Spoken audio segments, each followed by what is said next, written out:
Hello student, मैं दिलीप चौधरी एक बार फिर से आपका स्वागत करता हूं आपके अपने यूट्यूब चैनल नॉलेज जोन पर। आज हम लोग देखेंगे मैथमेटिक्स के कुछ महत्वपूर्ण प्रश्नों को इस वीडियो में। मैथमेटिक्स के ऐसे प्रश्न हैं जो कि यहाँ पे एवरेज से लिए गए हैं, ठीक है, यानी औसत से लिए गए हैं।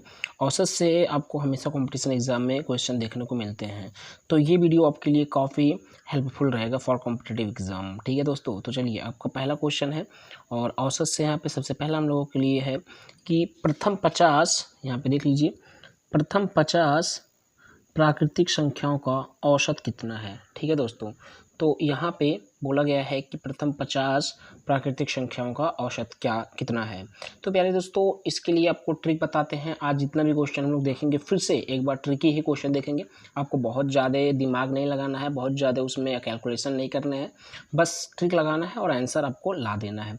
तो इसके पहले भी एक वीडियो हमने मैथमेटिक्स के ऊपर दे चुके हैं जो कि ट्रिकी ही था। एवरीथिंग वहाँ पे जितने भी क्वेश्चन लगाए गए थे सब ट्रिक से ही लगाए गए थे। तो ये भी क्वेश्चन और ये भी वीडियो आपके लिए ट्रिकी ही है। तो देखिए, अगर बाय द वे आपके पास कभी भी इस तरह का क्वेश्चन आ जाता है कि प्रथम 50 प्राकृतिक संख्याओं का औसत कितना होगा, या फिर यहाँ 50 की जगह पे आपको कोई भी संख्या दे सकता है, लाइक एज 20, ठीक है, 30, 40, 50, 60, 70, 100, ठीक है, ऐसा कुछ भी दे सकता है। ठीक है, तो उसके लिए हम लोग ज़्यादा परेशान नहीं होंगे, ये सभी संख्याओं के लिए है। ठीक है, जैसे कभी पूछे कि यन लगातार प्राकृतिक संख्याओं का औसत कितना है, यन का मतलब यन का मान वहाँ कुछ भी हो सकता है। ठीक है, तो अगर ऐसा कभी आए, ठीक है, लगातार प्राकृतिक संख्याओं का औसत पूछे, देख जैसे यहाँ 50 का मतलब 50 संख्याओं का लगातार प्राकृतिक संख्याओं का औसत पूछा है, तो ऐसे यहाँ कुछ भी दे सकता है। तो इसके लिए हम लोग करेंगे क्या, इसके लिए एक फार्मूला होता है, फार्मूला होता है n+1/2। ठीक है, यानी हम लोग करेंगे क्या, n का मान कितना है यहाँ 50 है, तो 50 + 1/2, ठीक है, यानी ये हो जाएगा 51/2। और जब इसमें हम भाग करेंगे तो कितना आएगा, 51/2 में भाग करेंगे तो आएगा 25.5। ठीक है, कितना आएगा 25.5। तो इसका जो राइट आंसर हो जाएगा वो हो जाएगा 25.5। ठीक है दोस्तों, या आप ऐसे भी कर सकते हैं सीधा, अगर कभी भी आपसे प्राकृतिक संख्याओं का औसत पूछे, लगातार करके दे दे, कितने भी संख्याओं का पूछे, ठीक है, तो उसमें आप एक जोड़ दीजिए। जैसे यहाँ 50 प्राकृतिक संख्याओं का पूछा है, तो 50 में आपको एक जोड़ देना होगा, कितना हो जाएगा 51, और उसका फिर आधा कर दीजिएगा, बस हो गया। ठीक है, उसका औसत मिल जाएगा, तो कितना हो जाएगा 25.5। ठीक है, इसका राइट आंसर होगा 25.5। अगला प्रश्न हम लोग देखेंगे। अगला प्रश्न ये है, यहाँ देखिए, ये क्वेश्चन क्या है, अब प्रथम लगातार 25 सम संख्याओं का औसत ज्ञात करो। ठीक है, यहाँ पे इसके पहले वाले क्वेश्चन में क्या था कि प्रथम 50 प्राकृतिक संख्याओं का औसत ज्ञात किया गया था। ठीक है, तो अगर वैसा कुछ आएगा, मतलब औसत ज्ञात करने के लिए प्रथम करके कोई भी संख्या दे दे, ठीक है, प्राकृतिक संख्याओं का, तो उसके लिए हमने क्या किया था, n+1/2।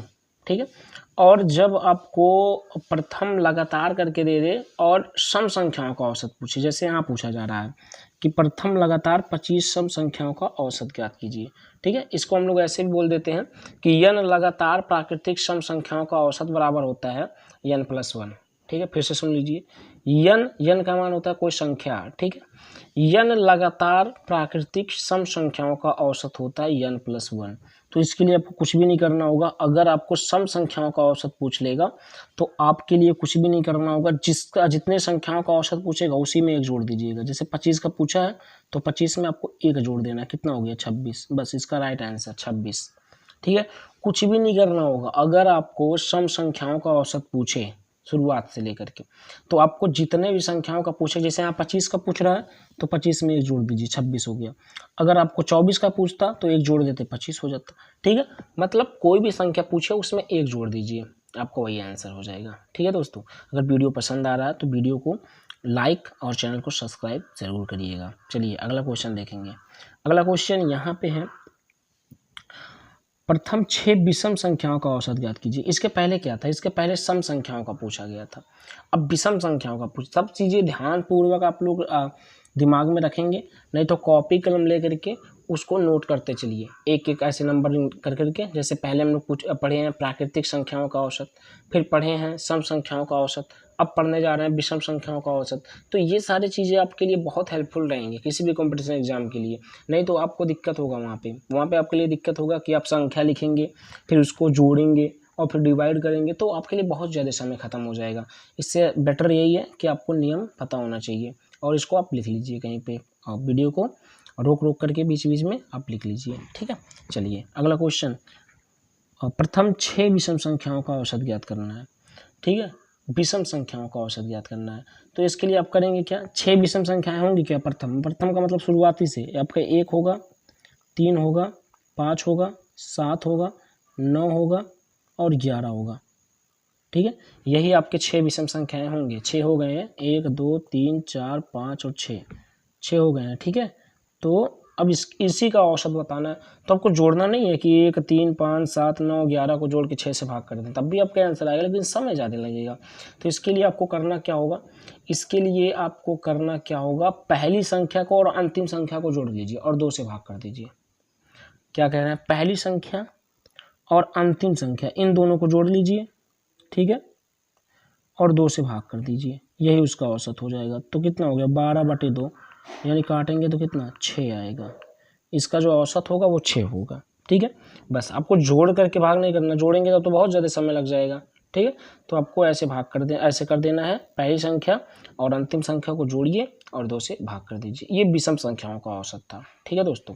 अगला क्वेश्चन हम लोग देखेंगे, यहाँ पे प्रथम 20 प्राकृतिक संख्याओं के वर्गों का औसत ज्ञात कीजिए।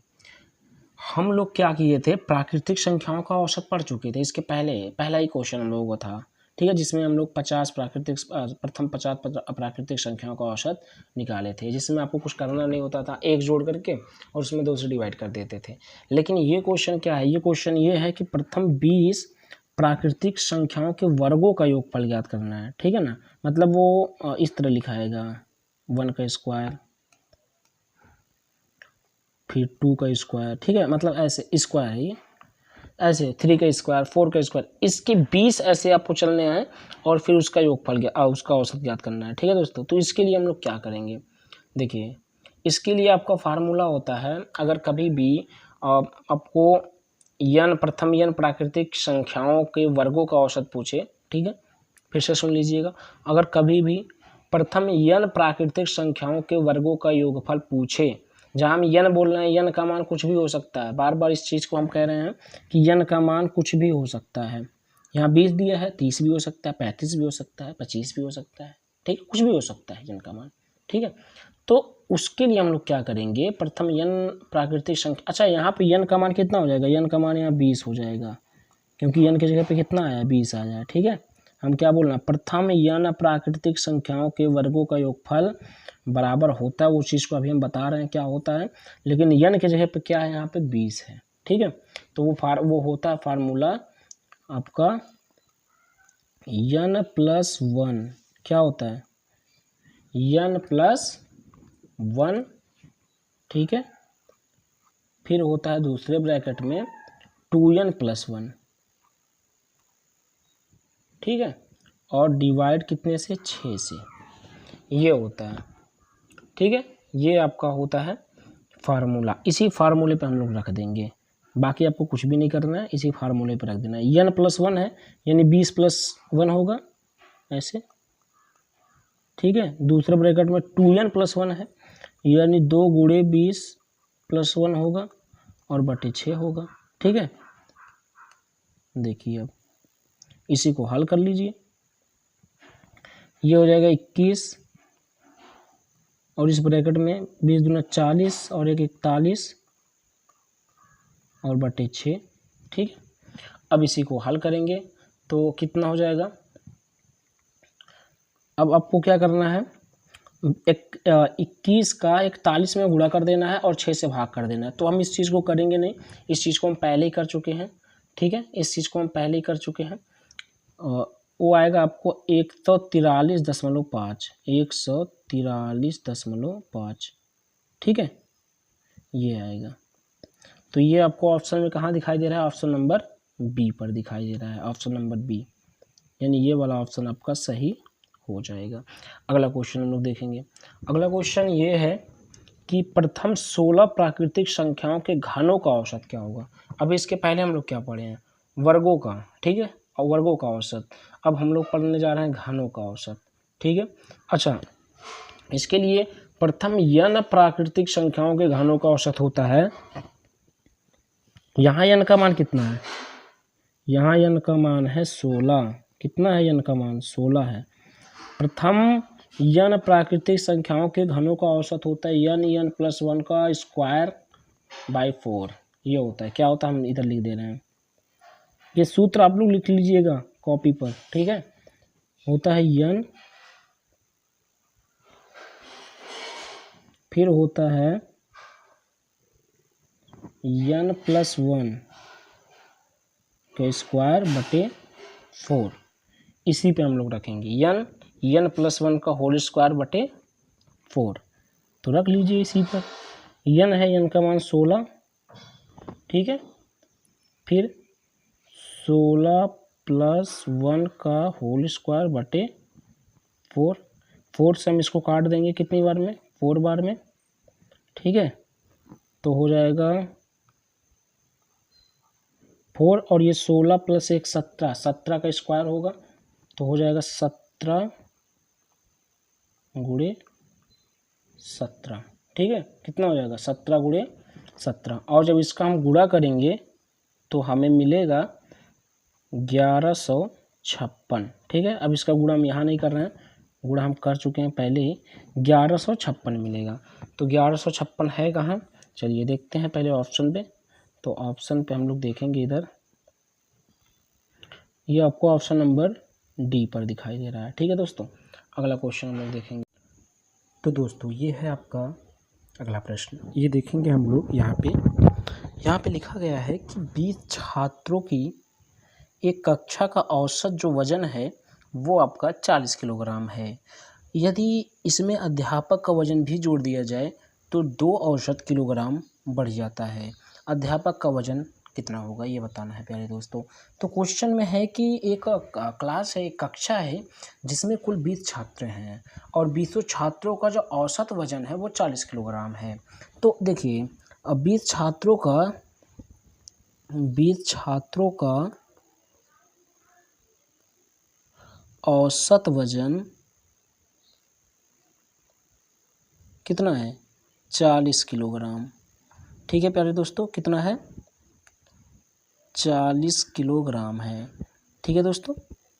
ये इनका एवरेज वेट है।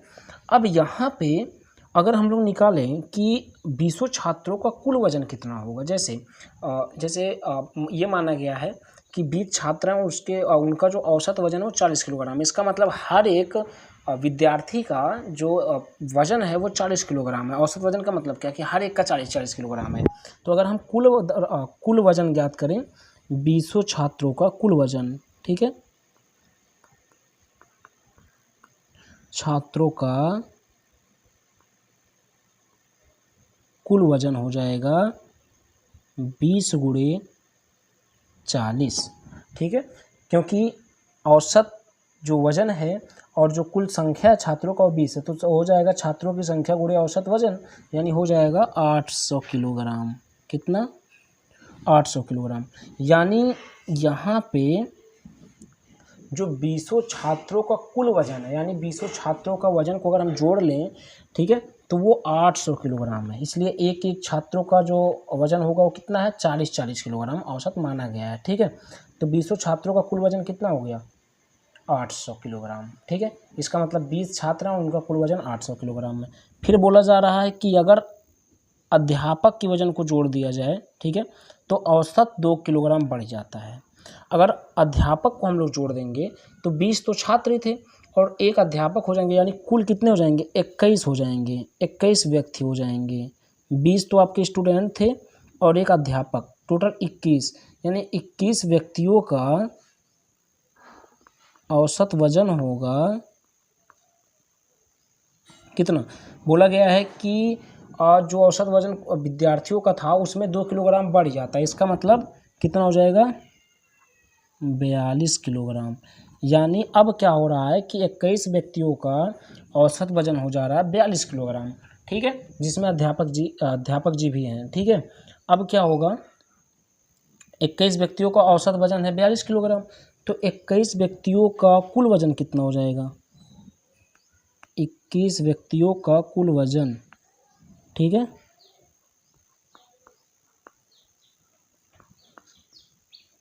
का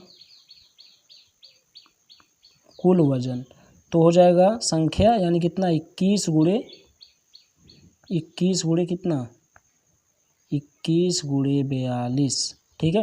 यानी इसका जब हम गुणा करेंगे तो कितना हो जाएगा आपका, हो जाएगा, इधर गुणा कर दे रहे हैं, 42 गुणे 21, 2 4 4 और 8, यानी 882 कितना हो जाएगा, 882 किलोग्राम।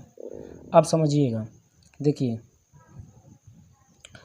882 किलोग्राम आया है, ठीक है, 882 किलोग्राम आया है जब अध्यापक जी को हम लोग इन्वॉल्व कर लिए थे, ठीक है, तो 882 किलोग्राम, ठीक है। ये 21 व्यक्तियों का था कुल द्रव्यमान, ठीक है, जिसमें अध्यापक जी भी थे, और 20 छात्रों का द्रव्यमान आया था 800 किलोग्राम। अगर हमने 882 में से 800 को घटा दें तो अध्यापक जी का द्रव्यमान आ जाएगा कितना, 82 किलोग्राम। यानी अध्यापक जी का जो द्रव्यमान है या वजन है वो कितना होगा, 82 किलोग्राम, ठीक है दोस्तों। तो यहाँ पे जो राइट आंसर है वो आपका 82 है, क्योंकि आप वैसे ही पता कर सकते हैं, 20 छात्रों का जो द्रव्यमान कुल था वो 800 किलोग्राम था, और एक जब अध्यापक जी बढ़ गए तो कुल द्रव्यमान आया 882, ठीक है, और 800 स्टूडेंट थे, मतलब 800 जो द्रव्यमान था वो स्टूडेंटों का था, 20 स्टूडेंटों का, और जैसे 21 हुए अध्यापक जी को लेकर तब आ रहा है कुल द्रव्यमान 882, इसका मतलब 82 किलोग्राम बढ़ा है ना, तो 82 किलोग्राम बढ़ा है तो वो अध्यापक जी बढ़े थे, इसलिए अध्यापक जी का द्रव्यमान हो गया 82 किलो। तो आज के लिए बस इतना ही, फिर मिलेंगे अगले वीडियो में, तब तक के लिए धन्यवाद, थैंक यू वेरी मच।